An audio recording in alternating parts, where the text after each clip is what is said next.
veces. Ok, muy bien. Entonces, chicos, esta parte es de planificación, implementación de procesos y control de procesos analíticos en el laboratorio. Entonces, la planificación, chicos, se refiere a la organización. Es decir, en el momento en el que nosotros escogemos, organizamos los elementos esenciales de cualquier sistema y que está íntimamente relacionada con otras características, como cuáles. Por ejemplo, vamos a hacer de cuenta que ustedes van a hacer un procedimiento analítico y ustedes lo primero que tienen que hacer es organizar.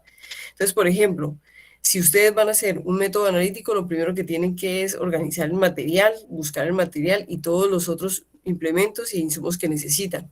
Cuando ustedes organizan el material, ustedes, sobre todo los de microbiología, tienen que ser es decir, muy organizados y planear mucho, porque ustedes antes que cualquier cosa tienen que esterilizar el material para poderlo llevar, para poderlo tener en un método analítico. Entonces, digamos que cuando estamos hablando de la organización, de la planificación, estamos hablando de esa organización que nosotros hacemos para tener todos los elementos esenciales de un sistema. Entonces, si me voy al ejemplo, si vamos a hacer un método analítico y nosotros, por ejemplo, se nos olvida esterilizar algo, parte de esa organización falla. Entonces, eso quiere decir que la organización es como la base fundamental de la planeación.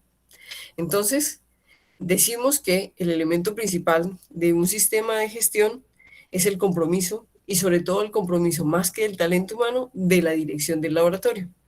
En ese caso, cuando nosotros hablamos de organización, estamos hablando de que todo el sistema, personal, equipos, compras, gestión, evaluación, seguridad, servicio al cliente, todo es un sistema que se interrelaciona entre sí y que están íntimamente relacionados a un sistema de calidad. Entonces, cuando hablamos del término organización, en el contexto de un modelo de gestión de calidad, se utiliza en referencia a la dirección, es decir, a la parte de la alta gerencia y a la estructura organizativa de apoyo en el laboratorio, es decir, cómo está esa organización en el laboratorio. Entonces, si hablamos de las características de la organización, tenemos que decir que el primer elemento vital de toda organización es el compromiso y sobre todo el compromiso de la dirección, es decir, de la alta gerencia, de la organización, de la parte administrativa. Entonces, con respecto al compromiso de la dirección, hablamos de que es un apoyo que debe tener toda institución en el momento de realizar las actividades de cualquier sistema de calidad en todos los niveles y lo más importante, participar de esas organizaciones de forma activa. Entonces, cuando hablamos de ese apoyo y decimos que es de la alta gerencia y decimos que es para el sistema de calidad, es porque, muchachos, en el momento en que se va a implementar un sistema de gestión de calidad, si no se tiene el apoyo desde la organización, desde la alta dirección de una institución, el sistema de gestión puede fallar. ¿Por qué puede fallar? Primero porque necesita recursos, segundo porque necesita de tiempo, segundo porque es algo a lo que tiene que dedicársele parte de nuestra vida laboral y entonces por lo tanto es algo que debe tener apoyo desde la dirección, es decir, desde la parte alta de la dirección. Y ese apoyo, como dice ahí, debe ser visible para el personal, de manera tal que el personal comprenda la importancia de ese sistema de calidad que se está implementando o que se está empezando o iniciando a gestionar. Ya que sin ese apoyo, chicos, muchas veces no es posible establecer las políticas y sobre todo los recursos de un sistema de gestión de calidad que no es económico. ¿Estamos de acuerdo? Entonces, cuando hablamos de la organización, decimos que esta estructura que hace parte de la organización debe estar diseñada de forma tal que garantice el cumplimiento de los objetivos de calidad de la organización. ¿Cuál es ese segundo elemento vital de cualquier planeación? Es que tenga unos objetivos y que esa estructura apalanque, es decir, que esa estructura garantice el cumplimiento de esos objetivos. Entonces, cuando hablamos de El laboratorio decimos que debe ser una entidad legalmente estructurada según las exigencias locales y que para garantizar el adecuado funcionamiento del sistema de gestión debe contarse con todos los elementos necesarios para poder esto llevarla a cabo.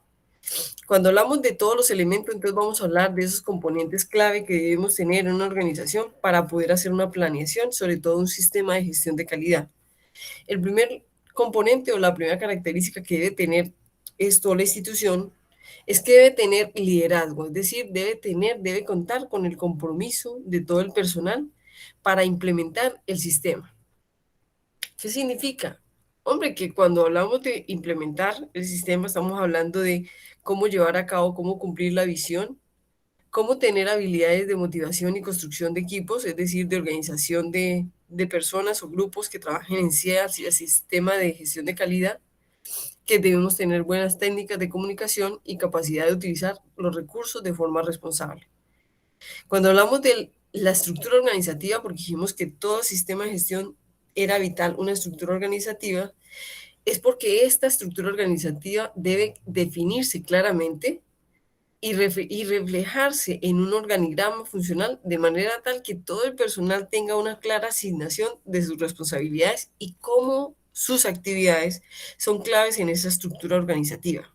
Es decir, cómo él, como empleado, con su compromiso, aporta a esa estructura organizativa. Hablamos del proceso de planificación y cuando hablamos del proceso de planificación decimos que debe englobar forma la responsabilidad de realizar las actividades, es decir, que lo primero que debemos tener en la planificación es a quién le corresponde realizar ciertas actividades, que debe tener, todas las personas que van a realizar esas actividades deben tener la disponibilidad y el uso de recursos, ya sea humanos, ya sea de infraestructura o sea de gestión de flujo de trabajo y recursos económicos. Entonces, eso se llama el proceso de planificación. Cuando decimos implementar, es decir, cuando vamos a decir implementar el sistema de gestión de calidad, requiere que el talento humano sea capaz de enfrentar muchos problemas. Problemas como cuáles, como cuando nosotros vamos a gestionar proyectos, cuando vamos a realizar las actividades, cuando se va a hacer la asignación de recursos y cuando se va a garantizar que se cumple todo y se alcanzan los objetivos. Entonces vamos a decir, hombre, ¿qué problemas se pueden presentar en eso? Bueno, pueden presentar que se retrasen las actividades. Entonces, ¿cómo gestionar cómo desarrollar un proceso donde las actividades se retrasen? ¿Cómo desarrollar o cómo implementar, cómo vamos a nosotros a implementar un proyecto al cual le hacen falta recursos? Yo cómo voy a hacer con este proyecto que no tiene los recursos que necesita, cómo voy a apalancar que se hagan primero algunas cosas que son prioritarias y cómo, contando con recursos de manera no completa, de manera gradual o de manera incompleta, yo cómo voy a organizar ese sistema de gestión.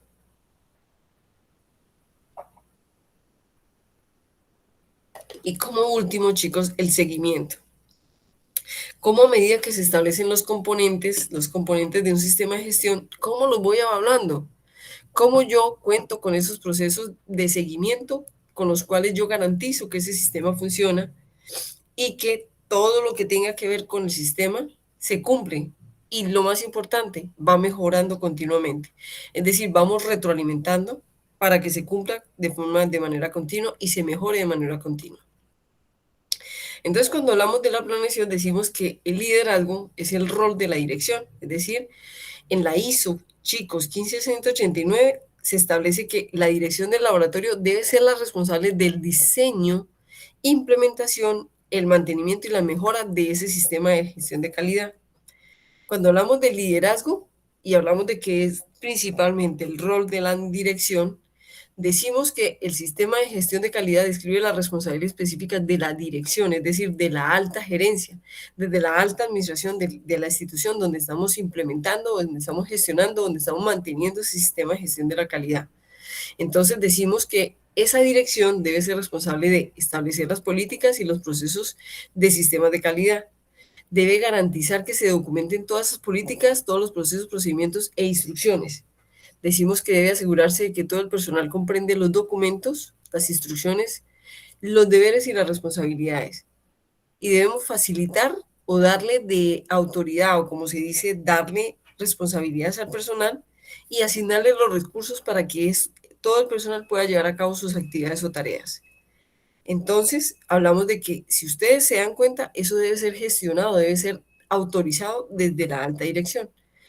Entonces ustedes podrán decirme, profe, pero en muchos laboratorios el que hace este rol de dirección del sistema de gestión es el coordinador de calidad o es la persona que se encarga del sistema de gestión de calidad, pero esa persona debe tener el apoyo, debe tener toda la autoridad desde la alta dirección para poder gestionar y para poder llevar a cabo. Si no, pueden nombrarlo y no lo logra. ¿Ok?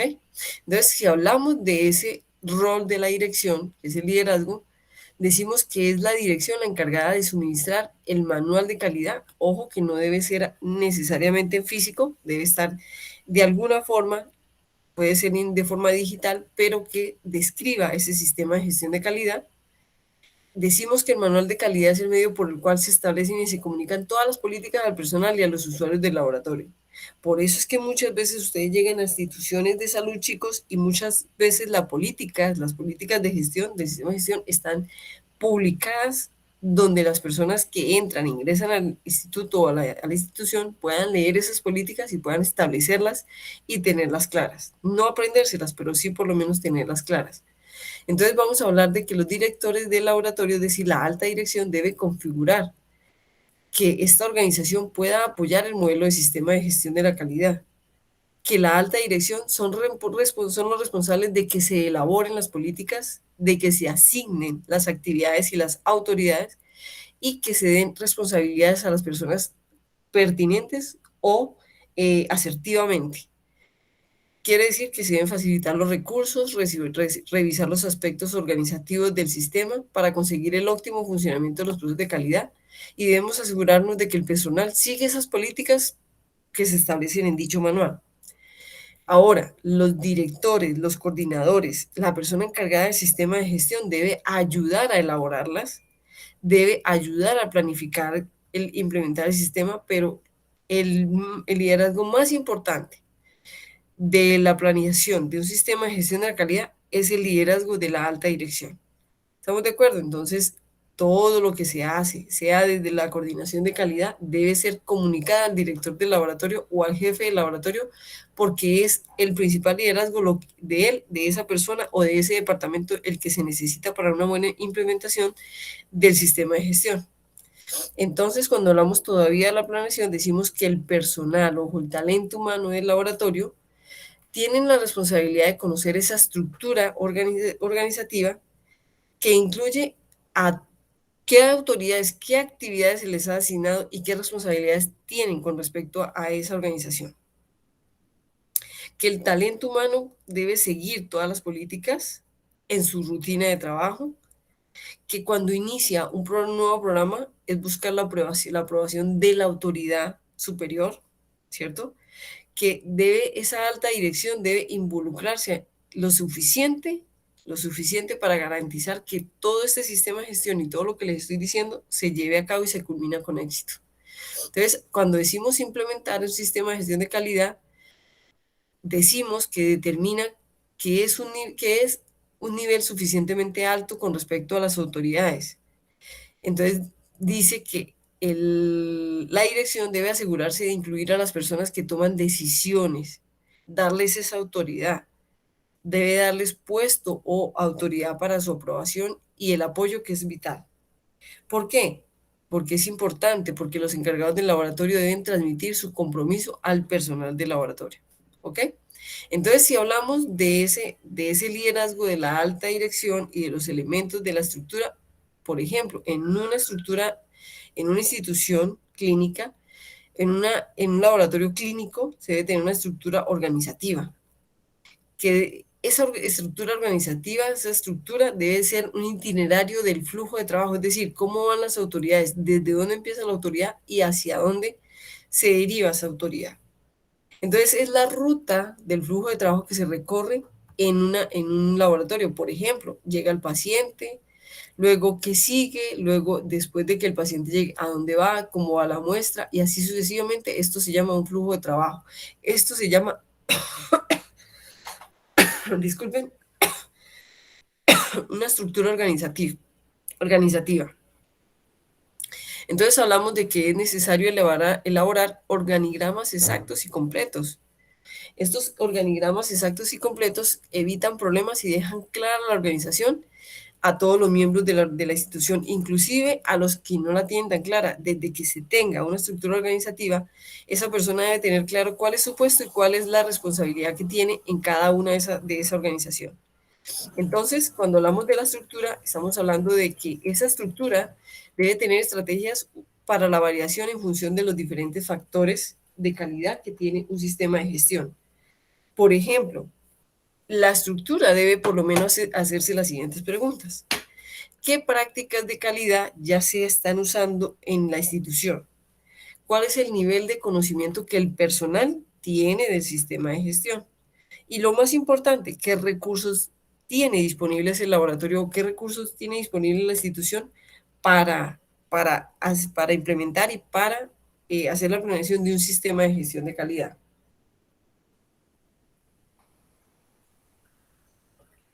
Cuando hablamos de esa estructura organizativa, decimos que son todos los elementos del sistema que deben incluirse en el proceso de la planificación. Y que decimos también, chicos, que no es posible implementar todas las partes de un plan a la vez. Normalmente es muy estratégico hacerlo paso a paso. Así se hace en todas partes y se hace incluso en proyectos mucho más pequeños, diferentes a un sistema de gestión. Por ejemplo, cuando vamos a implementar un sistema de gestión de calidad, eso puede implicar muchos cambios. Cambios para la cultura del personal, cambios para la cultura del laboratorio, cambios para la infraestructura del laboratorio. Entonces, por lo tanto, todos esos cambios no se pueden hacer de sopetón, no se pueden hacer de una, sino que muchas veces ellos tienen que hacerse paso a paso.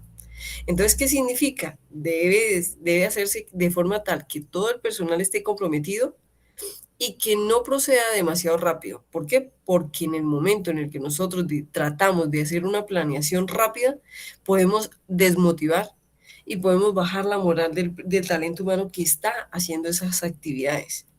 ¿Por qué? Porque ellos van a sentirse, digamos, estresados, porque muchas veces el hecho de hacer una implementación de un sistema de gestión de calidad de manera súper rápida, a veces toca, digamos, a veces toca y a veces algunas organizaciones se someten a ese tipo de cosas, pero eso se evita haciéndolo paso a paso, es decir, haciendo una organización perfecta y luego de esa organización planeando esa organización. Entonces, las áreas prioritarias que surgen a medida que se identifican los mayores problemas, esas son importantes porque deben ser las que apoyan la solución de los determinados problemas que se van presentando. Entonces, ¿qué es importante cuando se está planeando? Es importante mantener los objetivos, que esos objetivos que se plantean en el sistema de gestión sean realistas y sean medibles, sean medibles. ¿Que habrá factores que estén fuera del control del laboratorio? Sí, sí, pero se deben conocer y se deben hacer estrategias para lograr, digamos, pasar a otros factores que son posibles abordar, ¿cierto? Y si esos factores son vitales, son muy importantes para el éxito final del programa de la calidad, buscar la forma de influir a las personas que tienen actividades o que puedan controlarlos para que ellas las lleven a cabo y los culminen con éxito. ¿Eso qué quiere decir? Que la alta dirección siempre tiene que abogar porque el sistema de calidad se culmine y se pueda implementar con éxito. Entonces, el primer paso en toda planeación es analizar y conocer las prácticas que se realizan actualmente.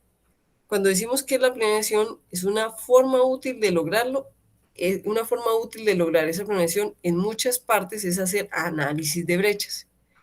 ¿Qué es un análisis de brechas? Chicos, ¿qué es un análisis de brechas? Es cuando hacemos un análisis de lo que tenemos y de lo que nos hace falta, de lo que tenemos y de lo que creemos que no se tiene aún para poder culminar con éxito. Yo les voy a hacer un ejemplo. Un análisis de brechas es, por ejemplo, David Mateo, ¿estás ahí? Sí.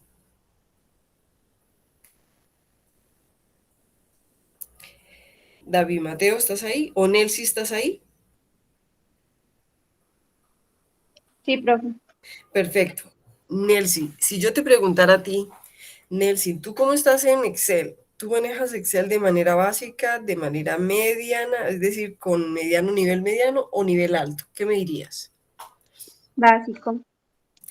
Básico, muy bien. Entonces, Nelcy, ¿y crees tú que para cuando tú seas profesional debes manejar un nivel con un nivel medio o avanzado? ¿Tú qué crees? Sí, profe. Entonces, en este momento, chicos, Nelcy y yo acabamos de hacer un análisis de brechas de cómo Nelcy maneja Excel. Vamos, por ejemplo, a hacer otro. Vamos a hacer otro. Steven, ¿estás por ahí? Steven Cortés, ¿estás por ahí? Ok, María Fernanda, ¿estás por ahí? Sí, profe.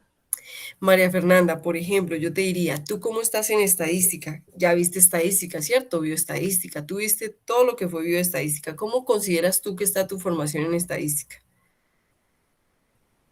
Bien.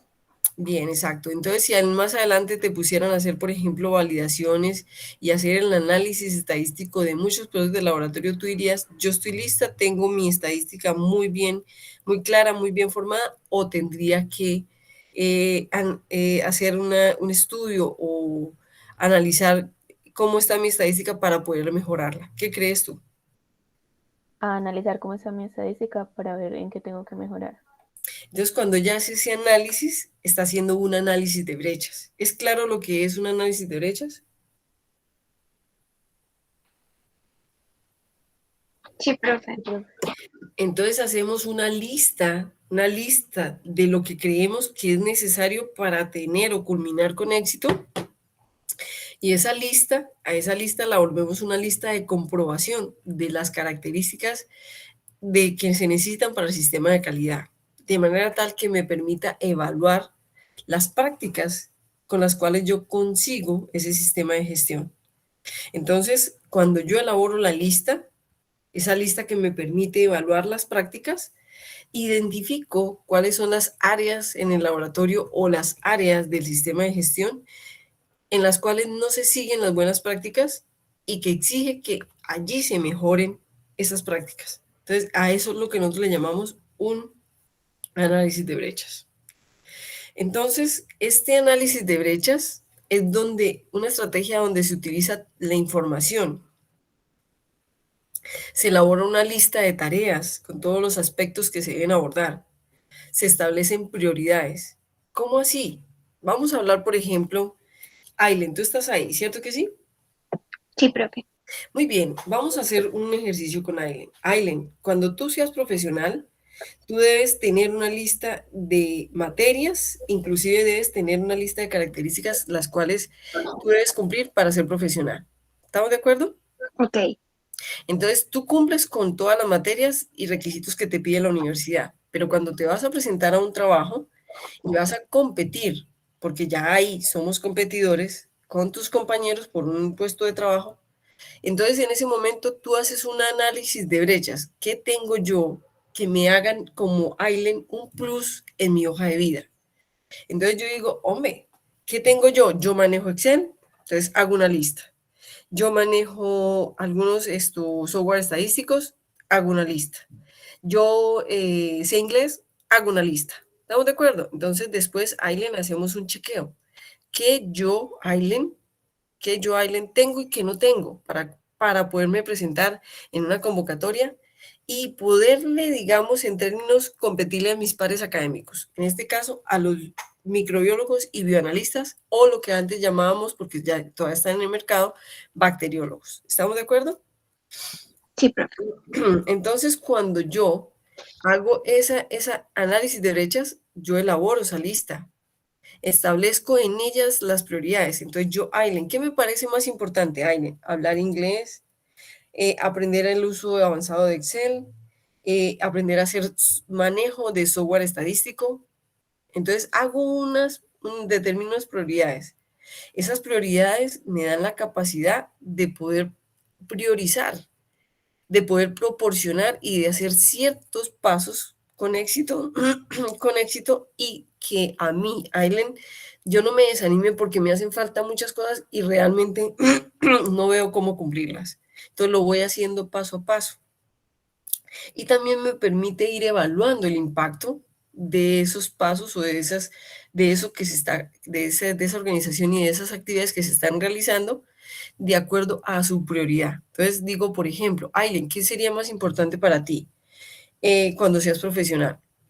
¿Inglés, Excel o manejo de software estadísticos? ¿Qué sería más importante? Profe, depende del área en la que vaya a trabajar. Por Muy ejemplo, bien. si soy en un laboratorio o así, eh, podría ser como manejo de softwares para ver si pues la información que estoy dando está bien o la ejecución de bases de datos o cosas así. Depende a dónde vaya. Exacto, muy buena respuesta. Y la pregunta que yo le haría, por ejemplo, a otras personas, ¿por qué Aileen me dijo depende? ¿En qué momento para Aileen sería como microbióloga interesante o más prioritario hablar inglés que manejar el software estadístico que ella necesita o manejar esas estrategias estadísticas que ellos necesitan? ¿En qué momento sería importante? ¿En qué tipo de trabajos? Miren que Aileen fue muy clara, profe, depende en lo que yo vaya a desempeñarme. Entonces, ¿en qué momento sería importante?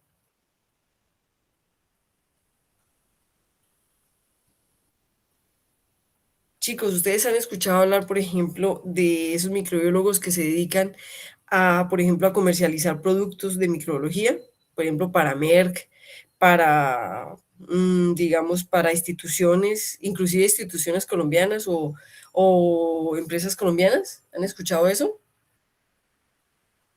Profe, no, pero recuerdo que cuando nos dieron introducción a la microbiología, hablaron de todas las áreas en las que se puede desempeñar un microbiólogo y hablaron de la microbiología como en el campo comercial, que se tiene que tener conocimientos de microbiología para explicar qué tipos de productos estás ofreciendo, pero más no se desempeñaban como en análisis y ese tipo de cosas o investigación. Muy bien, y esas personas muchas veces necesitan inglés, es más importante para ellos el inglés que la estadística, porque en determinados momentos, primero, se van a capacitar en el exterior, segundo, pueden presentarse negociaciones con empresas externas o con países en otros países y tiene que saber, para allá tiene que ser más importante muchas veces o esa persona hablar en inglés que hacer un manejo de software estadístico.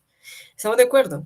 Por ejemplo, si alguien quisiera hacer, por ejemplo, una coordinación de sistema de gestión de una institución, ¿qué sería más importante para Aileen? Para Aileen, ¿qué sería más importante? Manejar el sistema de gestión, disculpen, manejar software estadístico, un uso avanzado de Excel o el idioma extranjero. Entonces, ¿qué dicen? Pero ojo, que no me conteste solamente Aileen. ¿Qué creen ustedes que sería más importante? En ese momento, ¿qué entraría a ser prioridad?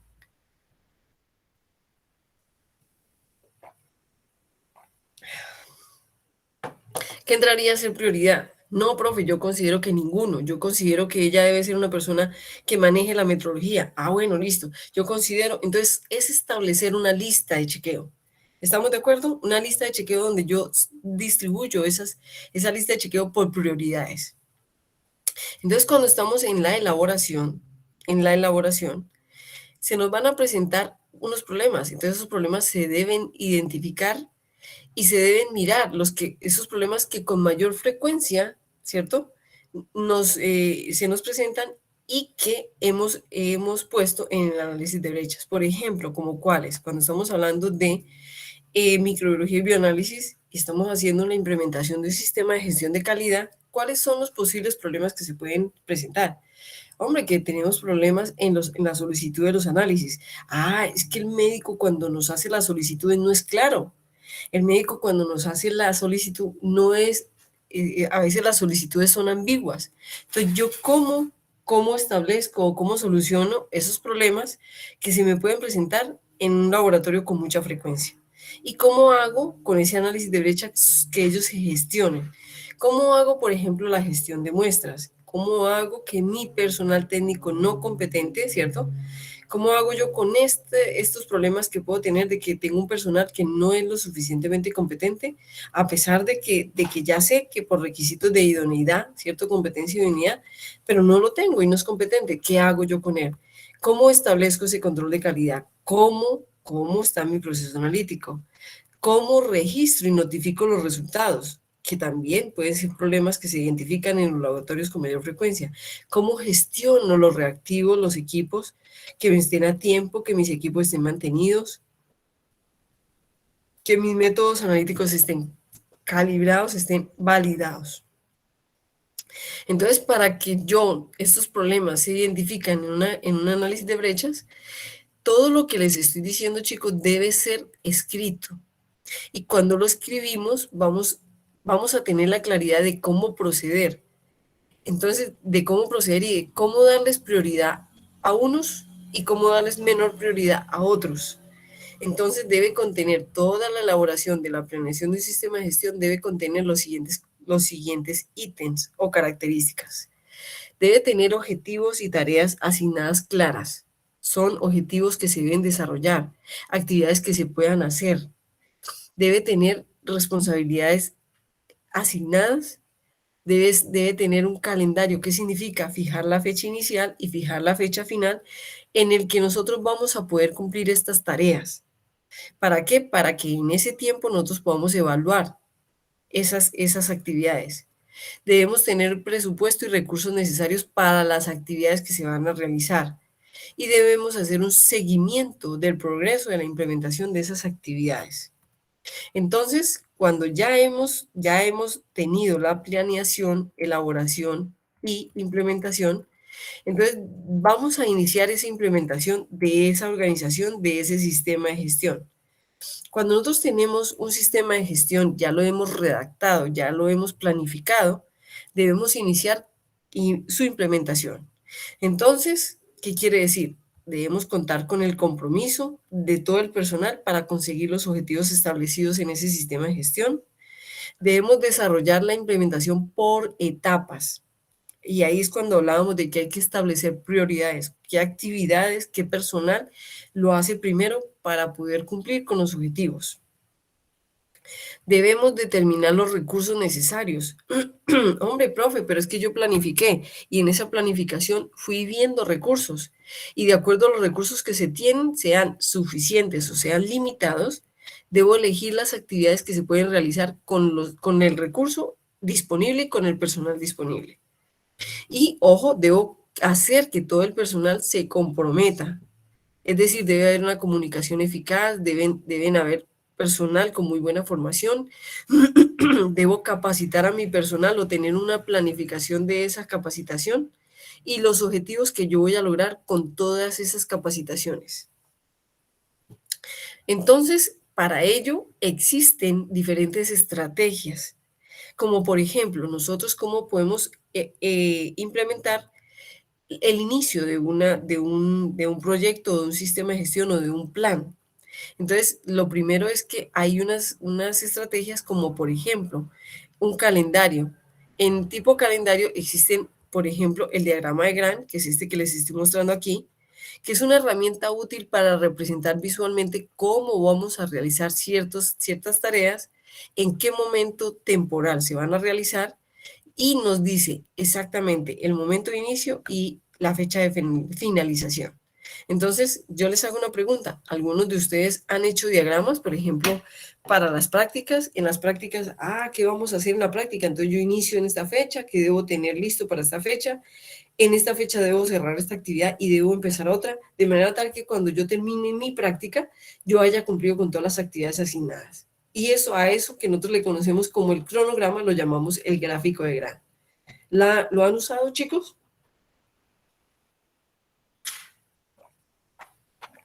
¿Lo han visto alguna vez? Profe, sí, en trabajo de grado. Exacto.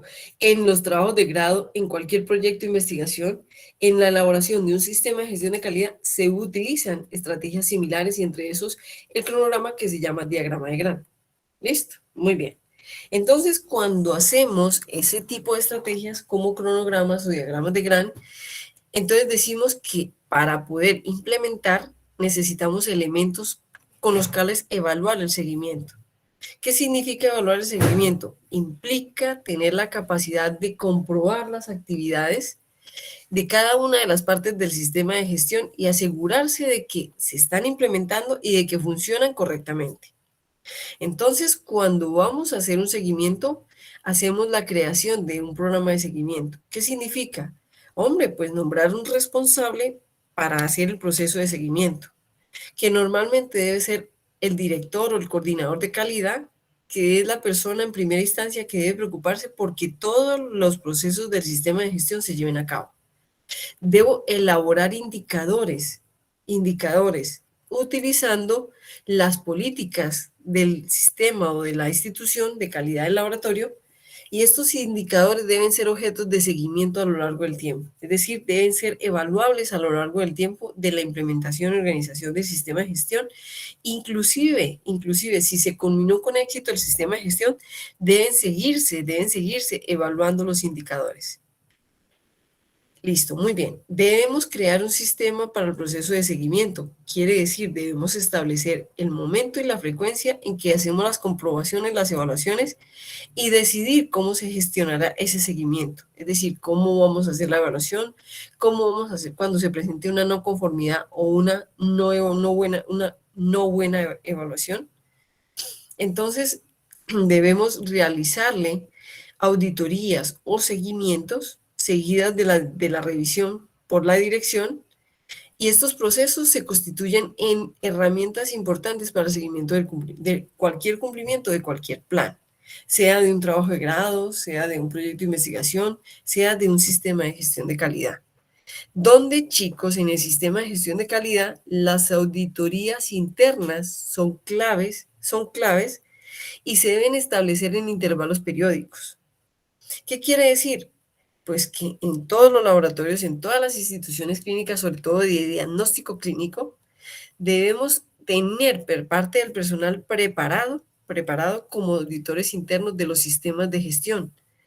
Hombre, entonces debemos tener personal que evalúe y que exija y que nos diga cómo cumplimos con las normas, cómo nosotros aplicamos y cómo hacemos que esas normas, la 15189 y la 17025, normas ISO, se cumplan y que podamos llevar a cabo ese sistema cumpliendo con esas normatividades. Y como habíamos dicho, el compromiso de la dirección es tan alto que deben ser revisadas esas actividades por la dirección, que es un componente valioso de ese seguimiento. Dentro de lo que les estoy hablando del cumplimiento de los requisitos, chicos, dice y reza la norma ISO 9000. Ojo, la norma ISO 9000. La norma ISO 9000 dice que consiste en examinar los materiales del control de calidad de sustancias conocidas junto con las muestras de los pacientes para realizar el seguimiento de la exactitud y la precisión del proceso analítico completo.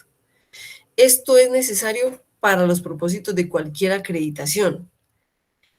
Chicos, la Organización Mundial de la Salud desde 1981 utilizó siempre la palabra control interno, ¿cierto?, de calidad, como una estrategia o definida como un conjunto de procedimientos con los cuales nosotros podemos evaluar continuamente el trabajo en el laboratorio y los resultados obtenidos. Voy a hablarles un ejemplo. Por ejemplo, el control interno de calidad que ustedes corren cada vez que van a hacer una corrida o método analítico, ¿cierto?, fue definido desde 1981 por la Organización Mundial de la Salud como aquella estrategia con la cual yo evalúo que mi método sí se puede llevar a cabo y que con ese método puedo lograr resultados que son seguros. Entonces, con lo que hizo la Organización Mundial de la Salud me mostró que yo debo tener un control interno para todos los procesos, sean preanalíticos, analíticos o posanalíticos, y que todos los procesos del sistema de gestión deben ser evaluables, deben tener indicadores con los cuales yo pueda evaluarlos y con los cuales yo pueda decir si ellos han mejorado o no. Entonces, los términos control de calidad y control interno de calidad en muchos laboratorios, chicos, se utilizan de forma intercambiable. ¿Qué quiere decir? Que muchos no distinguen entre un control de calidad y un control interno de calidad. ¿Por qué? Porque lo utilizan indistintamente.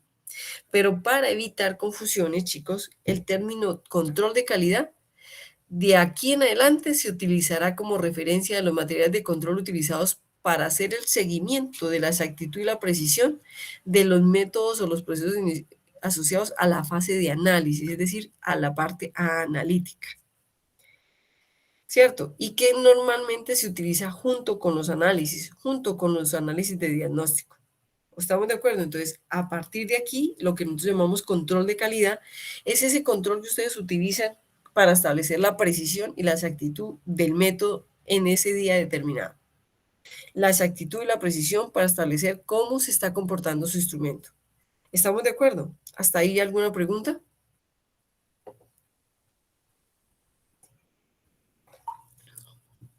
Bueno, entonces quiere decir, chicos, que cuando nosotros hacemos, por ejemplo, métodos analíticos, el control interno en los métodos analíticos, decimos que en los análisis cuantitativos, los controles de calidad miden la cantidad de un analito presente en la muestra. Y las mediciones tienen que ser exactas y precisas. Quiere decir que deben ser muy cercanas al valor de referencia de ese control de calidad y deben variar, o su dispersión debe ser muy poquita con respecto al valor de ese control o ese material de referencia que nosotros llamamos control de calidad. Entonces, cuando hacemos un método analítico, esa medición debe arrojar una magnitud, un valor numérico, como criterio de la valoración, ¿cierto? Que debe ser expresado en la unidad del control, ¿cierto? O de la unidad de medida correcta, como por ejemplo, cuando nosotros estamos haciendo análisis de glicemia o análisis de azúcar, yo debo notificar el valor junto con sus unidades. Hombre, que yo no notifiqué que el control era de 5 miligramos sobre decilitro. Entonces debo tener una magnitud y debo tener unas unidades asociadas. Cuando nosotros hacemos análisis cualitativo, chicos, análisis cualitativos con respecto a los controles de calidad, los controles de calidad son los que miden la presencia o ausencia de una sustancia o evalúan las características celulares como por ejemplo son morfología, que tiene un pili muy largo, que tiene vellosidades, ¿cierto? La morfología como tal. Entonces son resultados que no se expresan en términos numéricos, sino en términos cualitativos, como cuáles: positivo, negativo, reactivo, no reactivo, normal o no normal, o crecimiento o sin crecimiento, pero que no tienen como tal una magnitud que acompañe el valor, que acompañe el resultado. Y también tenemos los métodos semi-cuantitativos, que son los métodos que son más parecidos a los análisis cualitativos. ¿Pero por qué? Porque los resultados de los análisis semi-cuantitativos muchas veces no se expresan en términos cuantitativos, sino se expresan en presencia, ausencia, ¿cierto? Puede ser que en medio de un proceso semi-cuantitativo yo pueda sacar valores numéricos, pero que la respuesta sea de forma cualitativa quiere decir que se establece más como métodos o como términos cualitativos que cuantitativos. Entonces, la diferencia radica en que los resultados de estos análisis se expresan en forma de estimación de la cantidad de la sustancia medida que está presente. ¿Cómo qué, chicos? Por ejemplo, ustedes han visto, por ejemplo, cuando decimos, es que esta persona tiene glucosuria. ¿Sí o no, chicos? Por ejemplo, hay análisis donde usted dice, es que esta persona tiene una cantidad, uno positivo o una cruz, dos cruces o tres cruces. Y entonces con ese dos cruces, tres cruces, dos cruces, nosotros, esos son valores que no son necesariamente cuantitativos, que son más cualitativos, pero que establecen o que son relacionadas a una magnitud. ¿Estamos de acuerdo? Por ejemplo, cuando nosotros decimos, por ejemplo, que la persona tiene COVID, pero cuando nosotros decimos que la persona tiene COVID positivo o negativo, deben haber partes de ese proceso que son cuantitativos, como qué, como el volumen usado, ¿cierto? Como otros, pero entonces son análisis semicuantitativos.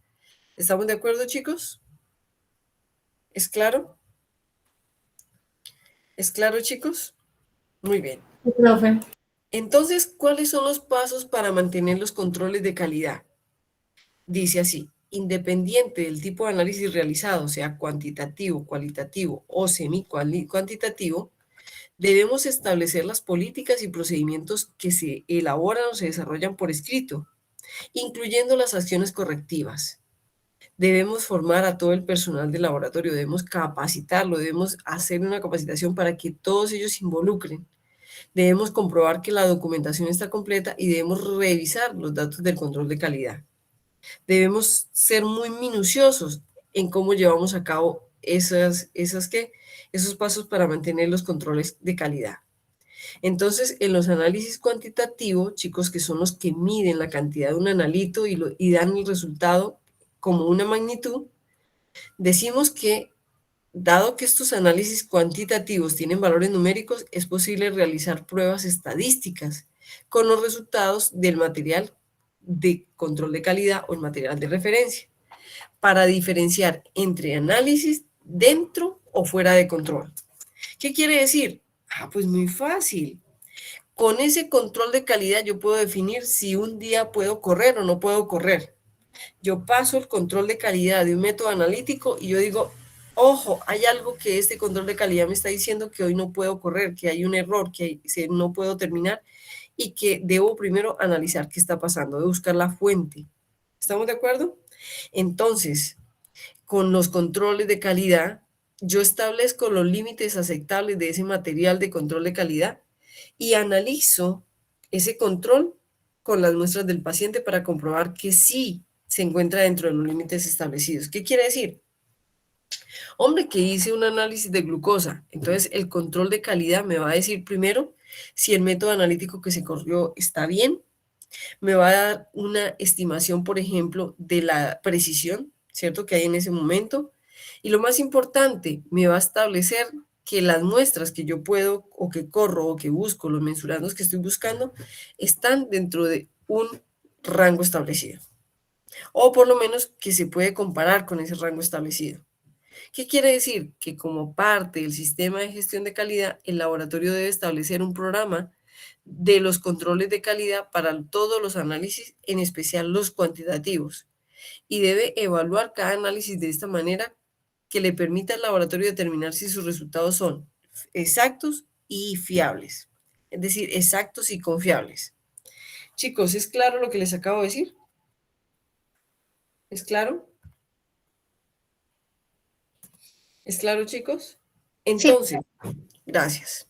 Cuando hacemos la implementación de cualquier sistema o un método analítico cuantitativo, debemos establecer los objetivos, es decir, las políticas. Establecemos el procedimiento que vamos a llevar a cabo. Asignamos las responsabilidades. Hombre, ¿quién me supervisa? ¿Quién me revisa? Vamos a formar al personal para llevar a cabo esa implementación de manera tal que se pueda seguir correctamente las políticas y los procedimientos. Debemos seleccionar buenos controles de calidad. Hombre, no quiere decir el más costoso, quiere decir de buena calidad. No quiere decir el más barato, quiere decir de buena calidad. Vamos a establecer intervalos de control para establecer que el material seleccionado funciona correctamente. Se pueden utilizar estrategias, por ejemplo, para representar los valores de control, como por ejemplo los denominados gráficos de Lebesgue-Jennings. Yo creo que ustedes ya vieron este tipo de gráficos, ¿cierto que sí? ¿Ya los vieron? Sí, profe. Entonces, con ellos establecemos valores de control y miramos qué tanto se salen o qué tanto se alejan de ellos. Establecemos un sistema para supervisar los valores de control. Aplicamos medidas correctivas inmediatas si es necesario. Y mantenemos los registros de los resultados de los controles de calidad y las acciones correctivas que se aplican. ¿Qué quiere decir? Hombre, chicos, que los controles de calidad son sustancias que contienen una cantidad determinada de la sustancia que yo estoy analizando en el método analítico. Entonces, esos controles los analizo a la vez y de la misma forma en que analizo las muestras de los pacientes. ¿Por qué? Porque es el control de calidad el que me va a decir si el método analítico que estoy corriendo sí es seguro, si es fiable en ese momento. Entonces, se debe correr al mismo tiempo que las muestras, o de primero, ¿cierto? Antes que las muestras. Y el propósito de correrlo primero o de correrlo en forma simultánea es validar la fiabilidad del sistema de análisis.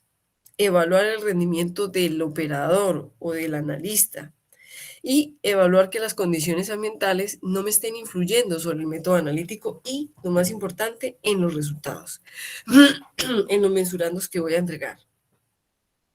Chicos, en el laboratorio, en las instituciones, se pueden encontrar dos tipos de controles.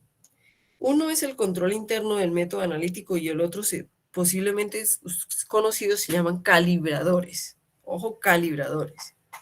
Chicos, cuando ustedes vieron Metrología 2, ¿sí recuerdan Metrología 2 o no?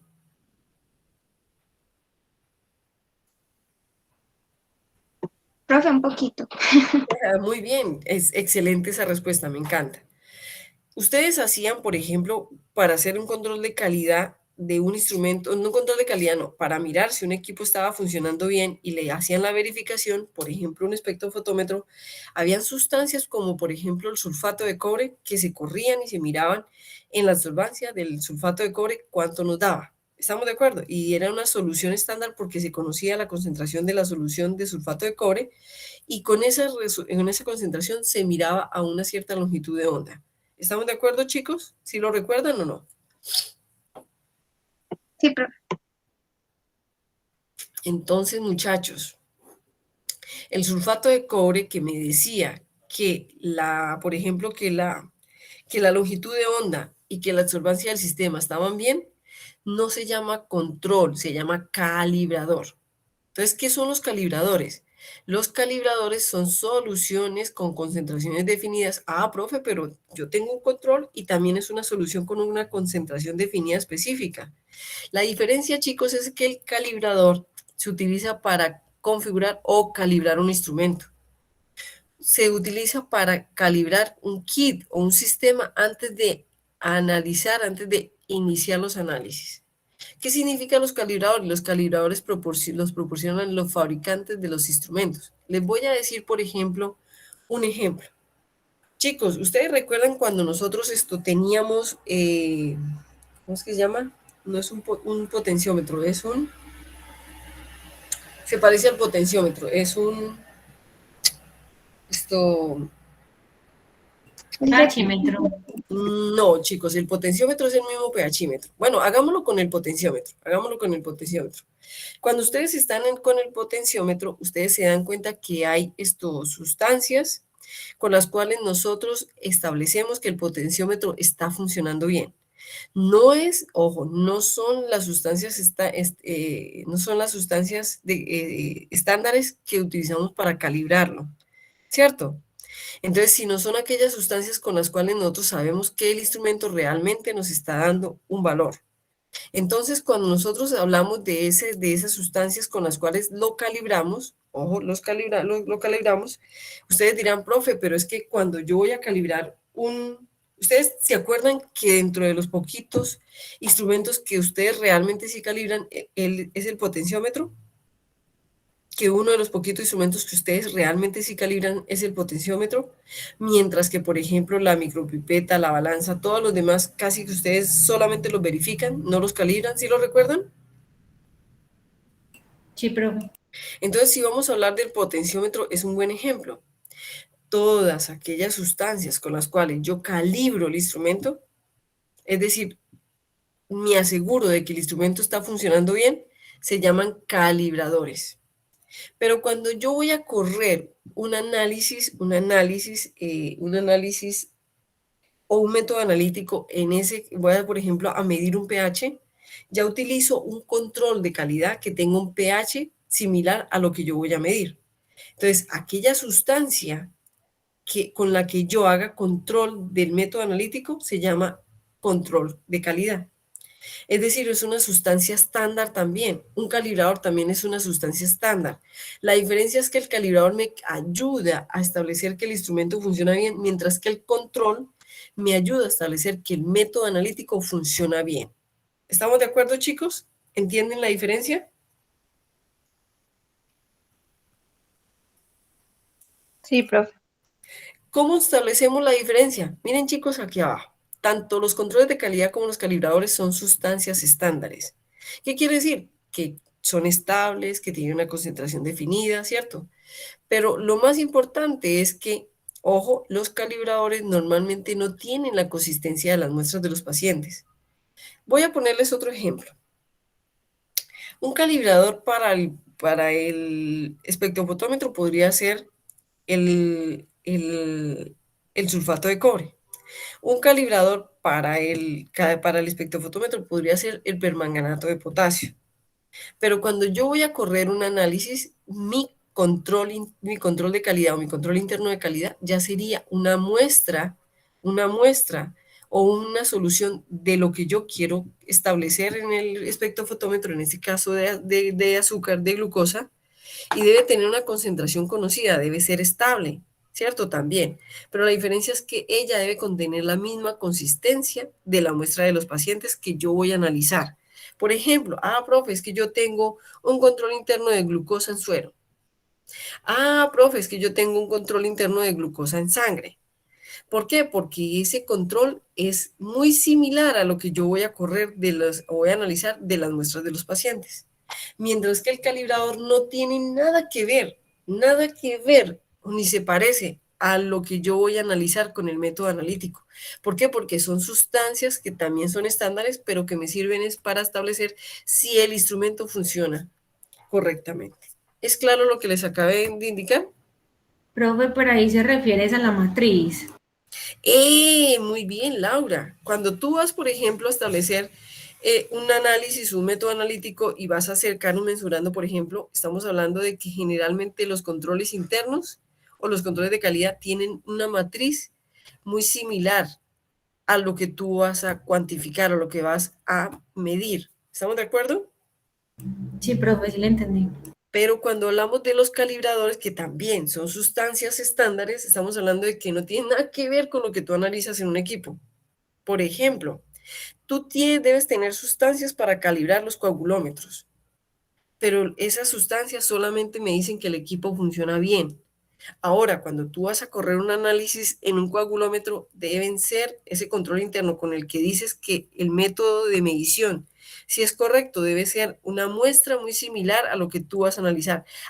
Profe, una matriz, por ejemplo, tipo sangre. Sí, ¿estamos de acuerdo? Entonces, ese control interno tiene una consistencia o similitud con lo que yo quiero cuantificar en el método analítico que voy a llevar a cabo en ese equipo. En cambio, un calibrador es una sustancia que simplemente me ayuda a definir que el equipo funciona correctamente. ¿Ya quedó más claro, chicos? Sí, profe. Profe, pero ambos son, tanto los calibradores como los controles, ¿son sustancias estándares? Sí. ¿Son sustancias de referencia? Sí. ¿Estamos de acuerdo? Cumplen. ¿Cuáles son las características que ellos deben tener? Hombre, los controles internos deben ser adecuados para el análisis de diagnóstico deseado. La sustancia que se mida en el análisis debe estar presente en el control de forma medible. La cantidad del analito presente en los controles debería estar cerca de los puntos de decisión médica del análisis. Por ejemplo, si vamos a correr una hemoglobina glucosilada, mi control debe ser un control de hemoglobina glucosilada que esté cercano a los valores que para mí son importantes. Que el 5.7 porque es el mayor valor que se presenta en porcentaje de hemoglobina glucosilada. Bueno, deben tener valores que para mí sean significativos. Debe ser un control que sirva para comprobar tanto valores bajos como valores altos y sobre todo en ustedes, en la carrera y en los oficios que ustedes ejercen, chicos. El control debe tener la misma matriz, mira lo que dice Laura Andrea, la misma matriz que las muestras de los pacientes. Esto significa que normalmente los controles se realizan en suero, pero también podrían realizarse en plasma, en orina, en líquido cefalorraquídeo, en líquido linfático, en otros materiales. Entonces, ¿esto por qué se debe hacer? Porque debido a que es más eficaz contar con controles que duren algunos meses, es decir, que sean estables. Lo mejor es obtener materiales de control en grandes cantidades. Y ojo, chicos, ojo con lo que les voy a decir.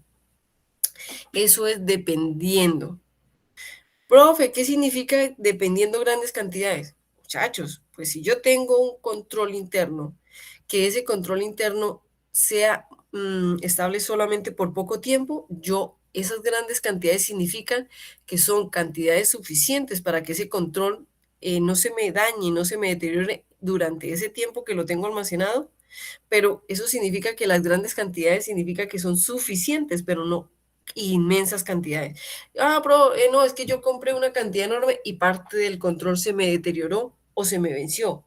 No, no, no, no, no. Cuando yo hablo de cantidades suficientes o grandes cantidades, estoy hablando de que ese control durante su tiempo de vida útil no se me va a deteriorar. ¿Es claro lo que les acabo de decir? ¿Es claro? Sí, profe. Perfecto. ¿Qué hago yo cuando tengo un control para elegirlo? ¿Qué se tiene o qué controles se tiene cuando yo hago una elección de un control? Cuando yo hago una elección de un control para un método en particular, selecciono los valores que abarcan los puntos de decisión clínica, como, como uno con un valor normal y uno que sea de un valor alto o bajo, pero que esté dentro del intervalo de importancia biológica. Para algunos análisis, chicos, puede ser importante incluir controles con valores cercanos al límite inferior de detección. Por ejemplo, yo tengo una muestra de un paciente. Debo tener puntos que me digan que están por debajo o por encima, ¿cierto? Puntos que me digan que son valores no normales y puntos donde yo pueda establecer que realmente el valor que obtuve del paciente es normal. Por ejemplo, un normoglicémico, un hipoglicémico, un hiperglicémico y valores críticos. Críticos. Entonces, discúlpenme, los controles deben ser, o deberíamos tener, aquellos que me puedan ayudar a evaluar o a determinar que sí cumplo con un intervalo bajo y alto crítico. Debo tener controles que me digan o que que nos pueda determinar un intervalo de normalidad. Y digamos que son los criterios que se utilizan con mayor frecuencia en las instituciones de diagnóstico o de laboratorio clínico. ¿Qué quiere decir? Debo tener controles con los cuales yo pueda cuantificar esos rangos de importancia biológica. ¿Listo? Entonces, ¿cómo preparo y cómo almaceno esos controles internos? Cuando se preparan y se almacenan esos materiales de control de calidad, es importante hacer seguimiento estricto de las instrucciones del fabricante para su reconstitución y almacenamiento. Profe, es que yo tengo un control interno y lo tengo todavía sin reconstituir. Hombre, pues lo reconstituyo solamente en el momento en el que lo necesite, porque muchos controles internos se reconstituyen y cuando se reconstituyen, ya ellos de ahí en adelante la vida útil es muy corta. Entonces yo tengo controles internos que los tengo en polvito y a eso le llamo almacenamiento. Es decir, yo cómo los almaceno, cómo hago que yo tenga disponibilidad suficiente, pero que en esa disponibilidad no se me deteriore. Entonces, se dice, si se utiliza un control realizado en el centro, es decir, in situ, se deben congelar alícuotas y colocarlas en el congelador de forma que cada día se pueda descongelar y usar una pequeña cantidad. Es que nosotros reconstituimos un control de calidad y ese control de calidad viene en una cantidad muy alta. Entonces, como sabemos que lo que nosotros utilizamos es una pequeña cantidad, para almacenarlo y que no se nos deteriore, lo alicutamos, ¿cierto? Nosotros no descongelamos y volvemos a congelar un material de control si lo vamos a utilizar. Nosotros mantenemos y supervisamos las temperaturas donde se almacenan esos controles para evitar que ellos se me degraden. Entonces, ustedes han visto que en toda institución se hace un control de las temperaturas de las neveras para asegurarnos de que todo el material almacenado en la nevera se mantiene a la temperatura deseada. Entonces, también cuando los vamos a utilizar, utilizamos pipetas para colocar la cantidad exacta de los diluyentes requeridos, sobre todo cuando los controles son liofilizados y que deben reconstituirse. ¿Para qué? Para no dañar ese control. Entonces, cuando hacemos análisis del control a lo largo del tiempo, decimos que nosotros tenemos un control y que podemos obtener alícuotas, es decir, 20 controles que vamos a utilizarlos durante un tiempo. Entonces, cuando nosotros hacemos un análisis de control o de gestión de calidad de esos controles, es porque nosotros todos los días o cada vez que vamos a hacer una corrida, medimos ese control. Con esas mediciones del control yo podría definir, ojo, yo podría definir si el valor se mantiene en un promedio, si el valor se mueve en una o dos desviaciones estándar, y esto es lo que ustedes conocen como los gráficos de Lebesgue-Jennings, ¿cierto? Es decir, donde ustedes miran cómo se comporta y si se aleja una desviación, uno más o menos una desviación, más o menos dos desviaciones, más o menos tres desviaciones, y así van definiendo en qué momento el control o el proceso analítico ya no cumple. ¿Estamos de acuerdo? ¿Hasta aquí vamos bien? Sí, profe. Perfecto. Dime. Perfecto. Entonces, si nosotros vamos a analizar el control a lo largo del tiempo, esta variabilidad obtenida, yo establezco esa variabilidad normal, ¿cierto? Yo con la variabilidad que voy obteniendo voy estableciendo la variabilidad normal de ese sistema de análisis. ¿Por qué? Porque los materiales como controles de calidad se analizan para cuantificar la variabilidad y establecer los intervalos a los que yo modifico y muevo mi método de medida, es decir, mi análisis. Entonces, ¿qué hago? Estos controles de calidad me ayudan a disminuir los riesgos de error. ¿Por qué? Por ejemplo, chicos, yo les hablaba, por ejemplo, el otro día, o no sé si fue el otro día, la última clase, que nosotros siempre corremos un control de calidad, y ese control de calidad a mí me dice, hombre, el control de calidad no me dio el valor del control de calidad, entonces yo como mínimo analizo, oiga, ese método analítico no lo puedo correr. Chicos, si ustedes un día no cogieron un control de calidad y digamos que después lo tomaron, hicieron todas las mediciones necesarias, hicieron toda la corrida, todo eso, y al otro día pasaron el control de calidad y ese control de calidad no da el valor necesario o el valor que yo espero, ¿qué pensarían ustedes de los análisis que se corrieron el día anterior con respecto a ese valor que nos dio el control de calidad que no da el valor? ¿Qué pensarían ustedes de los resultados o los mensurandos que establecieron o que reportaron de las muestras cuando no se pudo correr el control? ¿Estarían confiados? ¿Estarían diciendo, es que esa muestra sí, yo le aseguro el valor? ¿O qué pensarían ustedes? No, profe, pues disminuye la fiabilidad de los resultados. Y estos son riesgos muy grandes, porque en el momento en el que yo digo, hombre, yo pasé un control y ya hice unas mediciones y ese control no me pasó, yo tendría que hacer una investigación que me puede salir hasta más costosa. Establecer por qué, en qué momento ese valor, ese control de calidad ya no me volvió a dar, qué es lo que está fallando, si está fallando el método, si está fallando el analista, si está fallando el equipo. Entonces, me puede salir hasta más costoso el no utilizar un control de calidad. Entonces, cuando nosotros hablamos de la variabilidad de las mediciones, ¿cierto? Es decir, de la precisión, esa precisión debe distribuirse alrededor de una localización central. Claro, de la media, porque con respecto a esa distribución o a esa ubicación, con respecto a ese valor central, yo establezco que él realmente no tiene tanta imprecisión.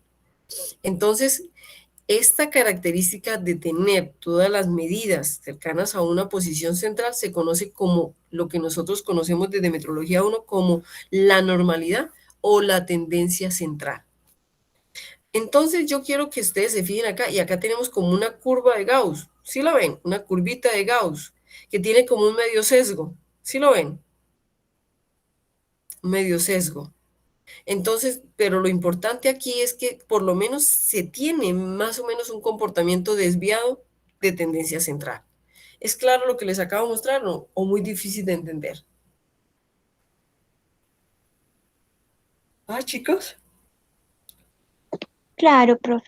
Perfecto. Entonces, cuando yo tengo estos valores obtenidos de los controles que corremos a diario, que corremos cada vez que nosotros vamos a hacer la corrida o cada vez que recibimos un instrumento, con ellos puedo sacar la moda, es decir, el número obtenido con mayor frecuencia.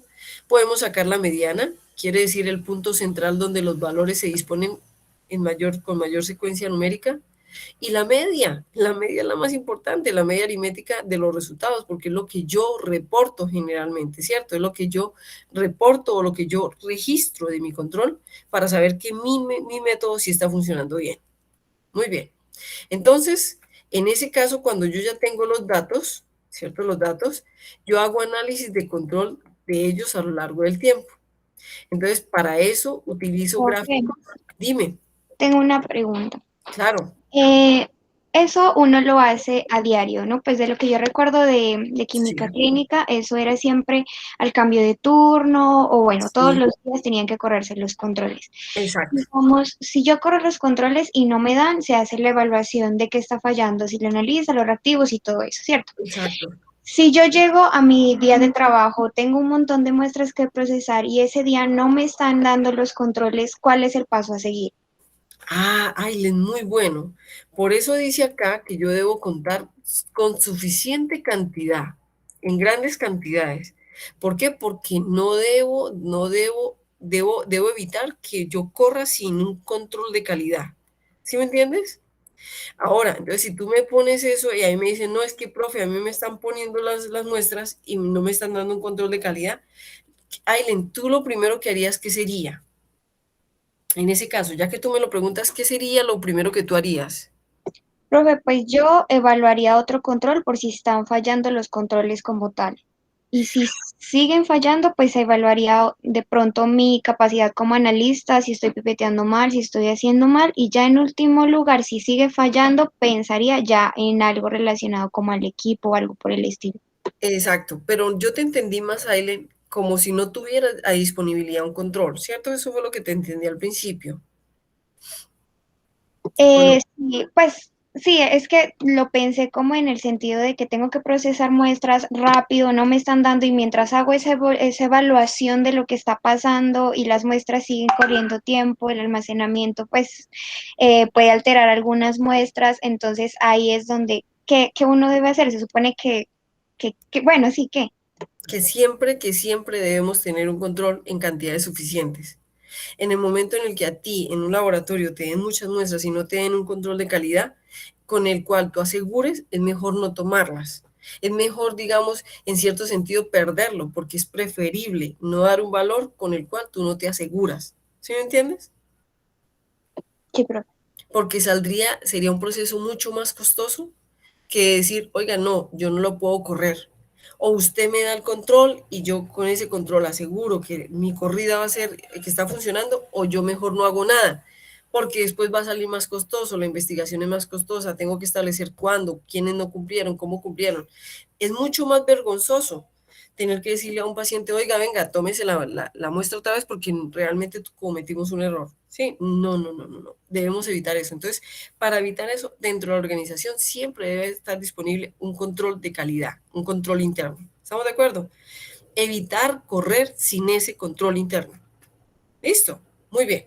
Entonces, cuando tenemos los datos que hemos recogido de ese control interno, entonces elaboramos estrategias con las cuales nosotros sepamos que a partir del tiempo ese método cumple, es decir, qué tan alejado está de ese valor central, de esa media aritmética. Y entre esas está, por ejemplo, el gráfico de Libet-Jennings, ¿cierto? Que es el que nos dice qué tanto se aleja de ese valor central.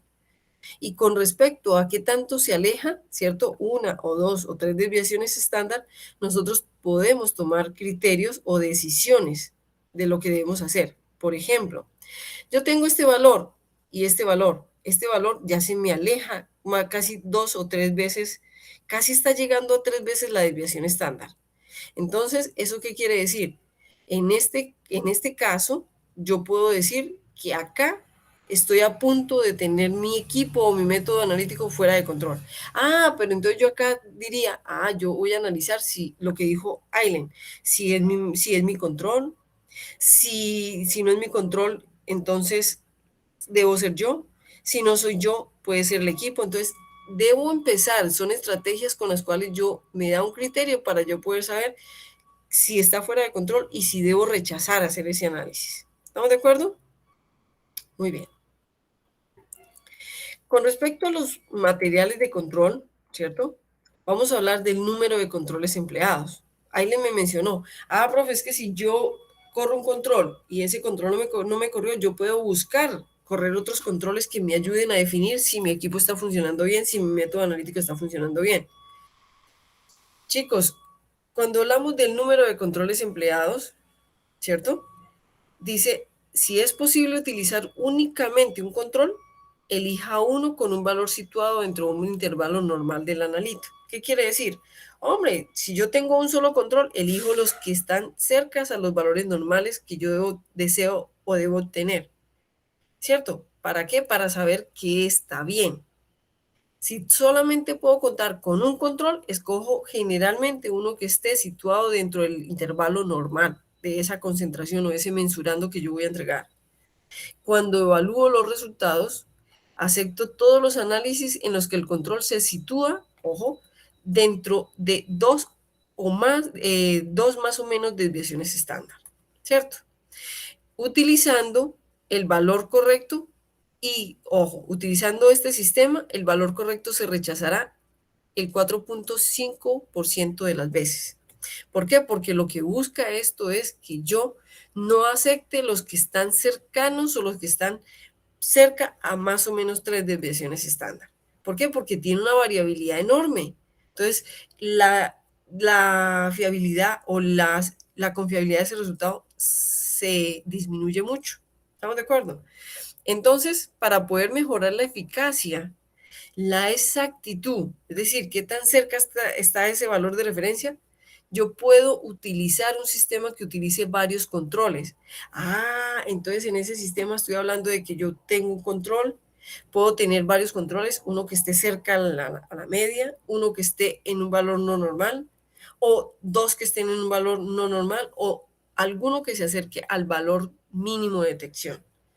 Entonces, cuando yo tengo varios controles, puedo utilizar ese conjunto para evitar rechazar análisis que podrían ser aceptables, es decir, falsos negativos. ¿Ok?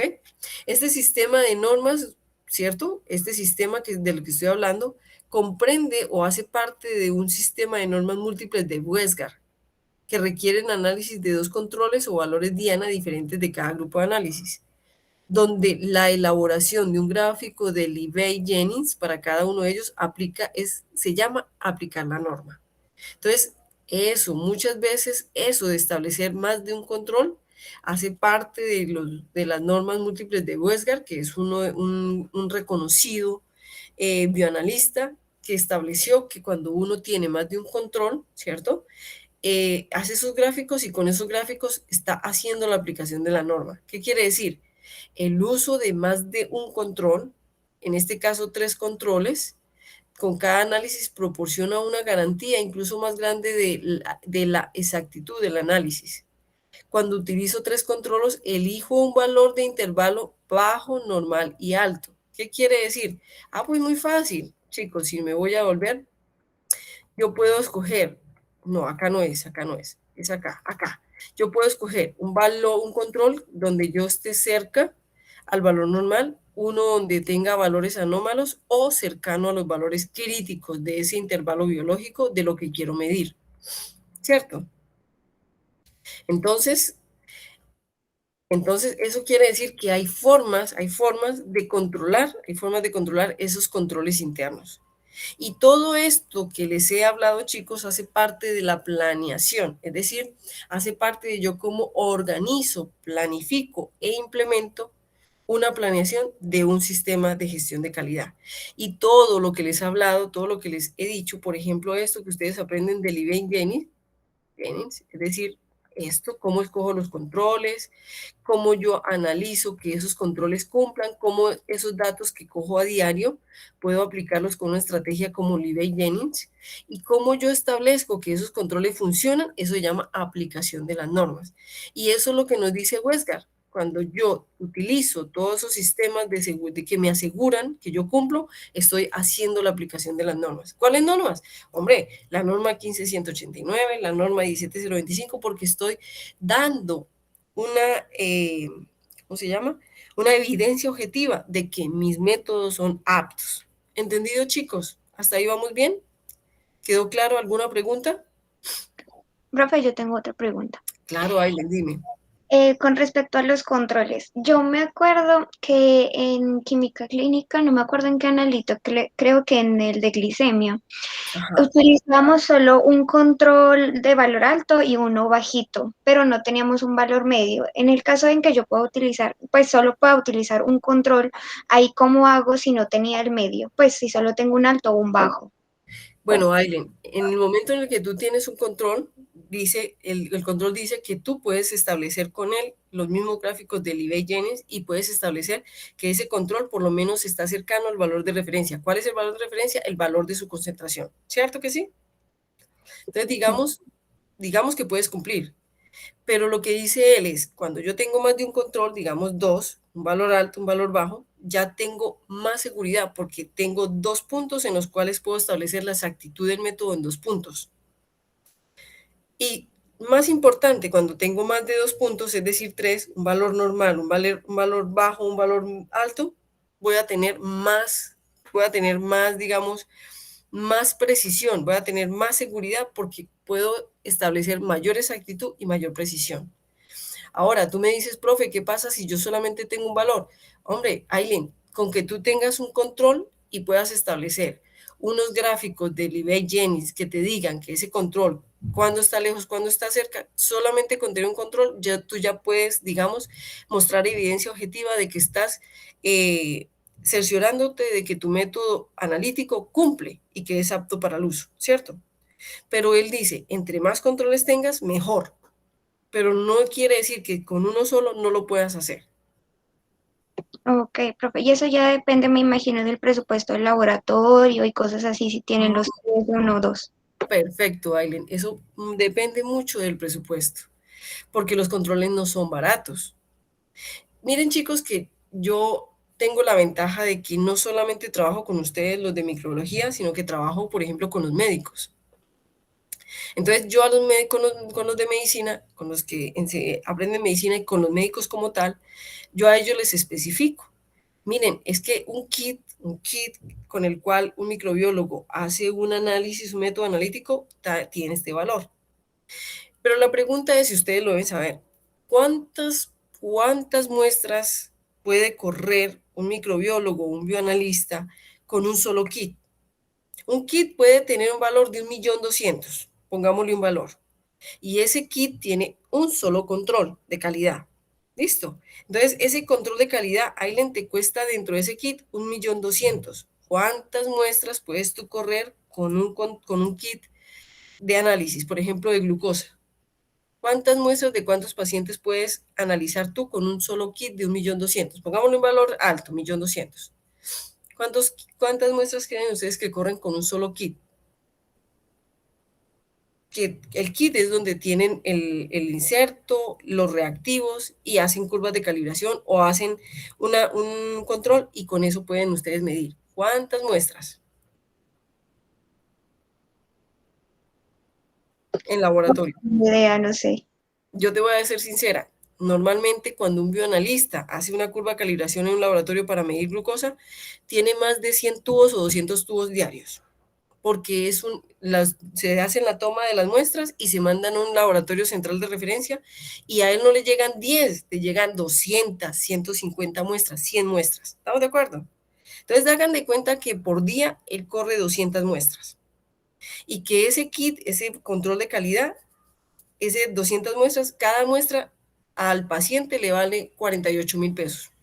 Entonces hagan de cuenta que ustedes van a calcular 200 muestras por 48.000 pesos. Eso es diario, Aileen. Y haz el cálculo. Y esas 200 muestras, ese kit sirve no para un día, sirve para un mes, 15 días. Entonces, haz de cuenta que solamente te funciona 15 días. Entonces, haz de cuenta que ese valor de 200 muestras o 150 muestras por 48.000 pesos que paga el paciente, lo recibes a diario por 15 días. ¿Cuánto valor genera ese kit que costó 1.200.000? Entonces la gente dice, yo voy a hacer un laboratorio analítico, un laboratorio clínico, porque eso genera mucha plata. No. ¿Cuántos controles debes tú comprar para realmente asegurar que todas esas 200 muestras cumplieron y fueron aptas y medidas de buena forma? Aileen, si tú te pones a mirar en términos económicos, yo como dueña de un laboratorio clínico, yo compraría como mínimo 3 controles para cada método analítico. Y yo les pregunto, chicos, con el presupuesto que les acabé de hacer a ustedes, ¿es rentable o no es rentable que yo compre 3 controles? ¿Es rentable o no es rentable? A ver, chicos, calculadora, cálculos, ¿qué me dicen ustedes? Ahora me dirá alguno, profe, ¿cuánto cuesta un control? Un control puede costar 200.000, 150.000 pesos. ¿Pero es rentable o no es rentable, chicos? ¿Qué dicen ustedes? Muchachos, ¿me están escuchando? Sí. Sí, pero Entonces les hago la pregunta, ¿es rentable o no es rentable, chicos?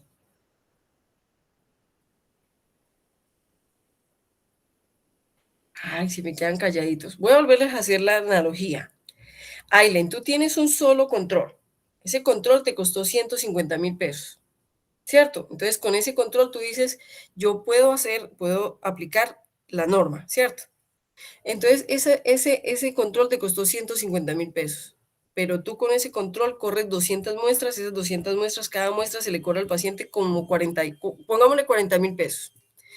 Hay que calcular 40.000 pesos por 200 análisis que se hacen. Entonces, eso daría 40 por 2, 800, entonces eso daría casi 808 millones de pesos. ¿Cierto que sí o no? ¿Estoy errada, chicos? no, pero Entonces, ese control de 150.000 me está generando a diario 8 millones de pesos. Y ese kit no me dura un día. Ese kit con ese control me dura, pongámosle como mínimo 15 días. Entonces son 8 millones por 15 días. Si son 10 días son 80 millones y si son 5 días son 40. Entonces me está generando 120 millones de pesos. Aileen, si tú fueras la dueña de un laboratorio clínico, ¿comprarías un solo control o 3 controles? Profe, los 3.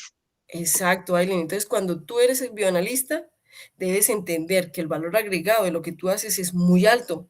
Entonces, tú debes decirle, hombre, tú me vas a dar un solo control, listo, yo corro con un control, cumplo, es apto.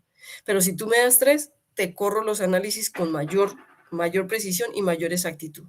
Y te puedo dar mayor confiabilidad. ¿Estamos de acuerdo, chicos? ¿Quedó más claro? sí, Sí, pero profe, claro. Y cumplo con la norma. Chicos, ¿alguna pregunta? Hemos terminado el tema. ¿Alguna pregunta? Ya no se corrieron 8 minutos. ¿Sí o no, chicos? Preguntas. Bueno, chicos, entonces voy a dejar de grabar, ¿ok? Espero que me hayan entendido, que haya sido clara la clase.